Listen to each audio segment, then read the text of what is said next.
ఓం నమో వెంకటేశాయ.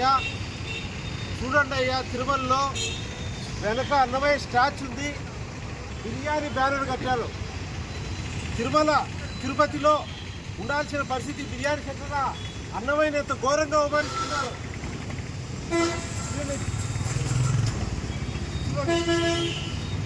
చూడండి ప్రజలంతా, ఏమయ్యా రండి, అన్నమయ్య సెంటర్లో బిర్యానీ పెడతారా? ఒకసారి చూడండి, ఇటు అన్నమయ్య విగ్రహానికి బిర్యానీ పెట్టారంటే తిరుమలలో ఎంత భక్తి నశించిపోతుంది. ఇదా భక్తి ఉండాల్సిన పరిస్థితి. చూడండి అయ్యా భక్తులంతా, ఇక్కడ అన్నమయ్య స్టాచ్యూ, ఇక్కడ బిర్యానీ పబ్లిసిటీ.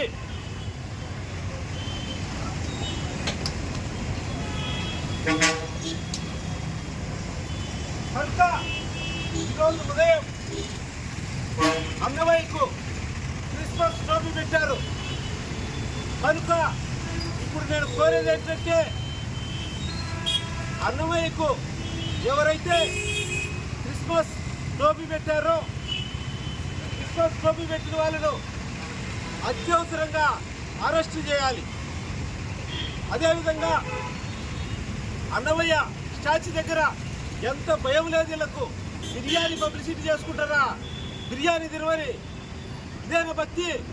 అసలు పోలీస్ అధికారులు ఏం చేస్తున్నారు, టీటీడీ అధికారులు ఏం చేస్తున్నారని మేము అడుగుతున్నాం.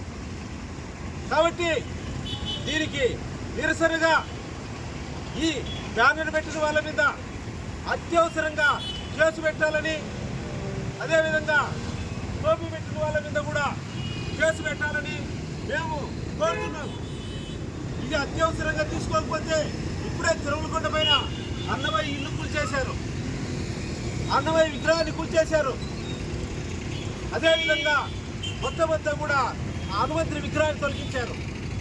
ఇక్కడ ఉన్న అన్నమయ్య స్టాచ్యూ కూడా బిర్యానీ సెంటర్ పెడుతున్నారంటే ఎంత దారుణం అయ్యా ఇది. చూడండి గడ్డి ఎంత మనిషితో కింద పెట్టి ఒకసారి చూపించు. అంటే ఏమన్నా అన్నమయ్య గురించి ఎవరికైనా పడుతుందా తిరుమలలో?